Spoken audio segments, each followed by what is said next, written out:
ఆయన తండ్రి చిత్తాన్ని జరిగిస్తూ తండ్రి చిత్తంలో నెరవేరుస్తున్న సమస్తం జయకరంగా వచ్చాడు.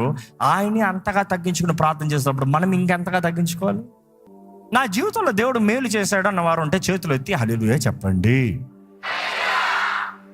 చేతులు ఎత్తున అలాగే మర్యాదగా అడుగుతున్నా, ఎన్ని మేలు చేశాడో చెప్పండి. ఆయన చేసిన మేలుని ఏది మరవద్దు అని దేవుడు నాకు తెలియజేస్తుంది. ఏది మరవద్దు. ఎన్ని మర్చిపోయి చెప్పండి? అన్ని కదా. ఆయన చేసిన మేలులో ఏది మరవద్దు అని దేవుడు నాకు తెలియజేస్తుంది. You saying I think I remember. ఎందుకంటే అది మనుషుడు కొన్న జబ్బు అంట. ఇతరులు మనకి చేసిన మేలు ఎప్పుడు గుర్తుంటుందంట, మన ఇతరులు చేసినది మాత్రం బాగా గుర్తుంటుందంట.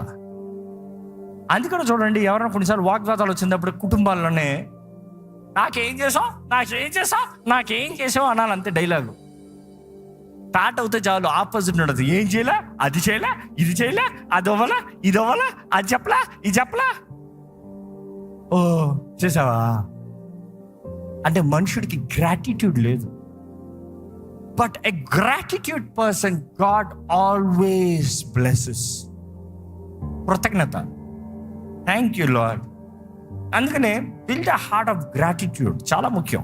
కృతజ్ఞత హృదయంని కలిగి ఉండటం చాలా ముఖ్యం. అందుకనే ప్రతిరోజు ప్రభు చేసే కార్యాలకి ఆయనకి కృతజ్ఞతాస్తుతులు చెల్లించాలి. మీ జీవితంలో ప్రతి దినం ఏదో ఒకటి దేవుడు చేస్తూనే ఉన్నాడు కదా. ఏ రోజుతో ఆ రోజుకి దేవుడు స్తుతిస్తూనే జ్ఞాపకం చేసుకుంటూ ఉండొచ్చు కదా. Give him thanks. I'm challenging you. నువ్వు దేవునికి థ్యాంక్ యూ చెప్పి చూడు. నువ్వు దేవునికి కృతజ్ఞతాస్తుతులు చెప్పి చూడు. నువ్వు దేవుణ్ణి మహిమపరిచి చూడు. మీ జీవితంలో ఎన్ని గొప్ప కార్యాలు జరుగుతాయో చూడండి. You will see the favour of God. Favour. Grace is different, favour is different. I would always say grace as time, but favour is different. నీకు దేవుడు సమయాన్ని ఇస్తున్నాడేమో, తరుణాలు ఇస్తున్నాడేమో. ఫేవర్ ఇస్తామనేది మీకు అది తెలుసో లేదో, 10 మంది బిడ్డలకి మీరు మేలు చేయొచ్చు.